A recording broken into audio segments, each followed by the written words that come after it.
Like ಮಾಡಿ, share ಮಾಡಿ, subscribe ಮಾಡ್ಕೊಳ್ಳಿ. Hi, good morning friends. Manjula videos ಕಿಚನ್ಗೆ ವೆಲ್ಕಮ್. ನೋಡಿ, ಬೇಳೆ ಸಾಂಬಾರನ್ನ ಒಂದಲ್ಗ ಸೊಪ್ಪು ಹಾಕ್ಬಿಟ್ಟು ಬೇಳೆ ಸಾರು ಮಾಡೋದು ಹೇಗೆ ಅಂತ ನಾನು ತೋರಿಸ್ತೀನಿ.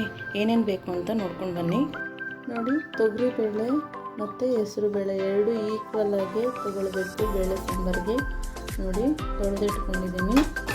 ಇದು ಮತ್ತು ಒಂದಲ್ಗ ಸೊಪ್ಪು, ಇದು ನೋಡಿ ಹಸೆಕಾಯಿ, ಇದನ್ನು ಕಟ್ ಮಾಡಿ ಹಾಕ್ಕೊಳ್ಬೇಕು ಬೇಳೆ ಸಾರಿಗೆ.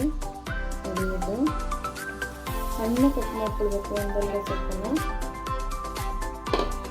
ಎರಡು ಸ್ವಲ್ಪ ಹಾಕಬೇಕು. ಇದು ಮತ್ತು 2 ಟೊಮೆಟೊ ಸಣ್ಣಗೆ ಹೆಚ್ಕೊಂಡಿದ್ದೀನಿ, 1 ಈರುಳ್ಳಿ ಸಣ್ಣಗೆ ಹೆಚ್ಕೊಂಡಿದ್ದೀನಿ, ಬೆಳ್ಳುಳ್ಳಿ ನೋಡಿ 4 ಸೊಪ್ಪುಗಳು ಮತ್ತು ಕೊತ್ತಂಬರಿ ಸೊಪ್ಪು.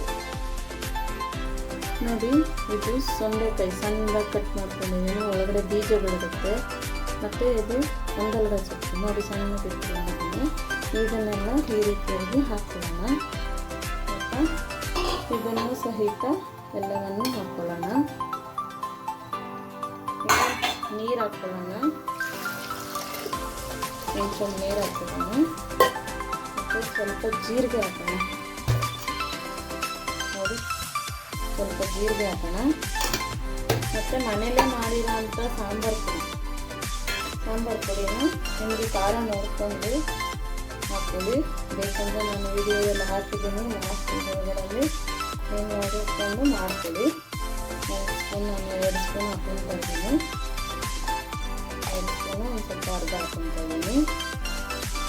ನೋಡಿ, ಇವೆಲ್ಲ ಹಾಕಿದ್ದೀನಿ. ಕುಕ್ಕರ್ ಮುಚ್ಚಿಟ್ಟು ಒಂದು 4 ಇಂದ 5 ವಿಷಲ್ಸ್ ಹಾಕೋಣ.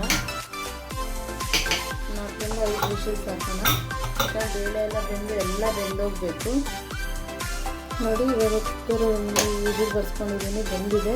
ಇದನ್ನು ಫುಲ್ಲು ಸ್ಮ್ಯಾಶ್ ಮಾಡ್ಕೊಳ್ಳೋಣ. ನೋಡಿ, 4 ಸ್ಪೂನ್ ಎಣ್ಣೆ ಹಾಕ್ಕೊಂಡಿದ್ದೀನಿ. ಈಗ ಸಾಸಿವೆ ಹಾಕ್ಕೊತಾ ಇದ್ದೀನಿ. ಇದು ಕರಿಬೇವು ಹಾಕ್ಕೊಂಡು ನೋಡಿ ಎಲ್ಲ ಮಸ್ತ್ ಇಟ್ಕೊಂಡಿದ್ದೀನಿ. ಈಗ ಅದಕ್ಕೆ ಹಾಕೋಣ.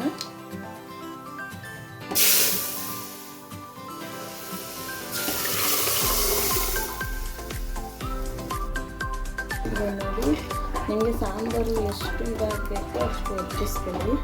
ನೀರು ಹಾಕ್ಕೊಂಡು ರುಚಿಗೆ ತಕ್ಕಷ್ಟು ಉಪ್ಪು. ನೀವು ಬೇಕಿದ್ರೆ ಹುಣಸೆಹಣ್ಣು ಹಾಕ್ಕೊಳ್ಬೋದು. ನಾನು ಹುಣಸೆಹಣ್ಣು ಹಾಕಲ್ಲ, ನಾನು ಟೊಮೊಟೊನೇ ಒಂದು 3 ಹಾಕ್ಬಿಡ್ತೀನಿ. ಟೇಸ್ಟಿಗೆ ಬೇಕಾದ್ರೆ ಸ್ವಲ್ಪ ಹುಣಸೆಹಣ್ಣು ಹಾಕ್ಕೊಬೋದು. ನೀವು ಚೆನ್ನಾಗಿರುತ್ತೆ. ಒಂದಲ್ಗ ಸೊಪ್ಪು ಮಾಡ್ಕೊಡಿ, ಮಕ್ಕಳಿಗೆ ತುಂಬ ಒಳ್ಳೆಯದು. ಮೆಮೊರಿಗೆಲ್ಲ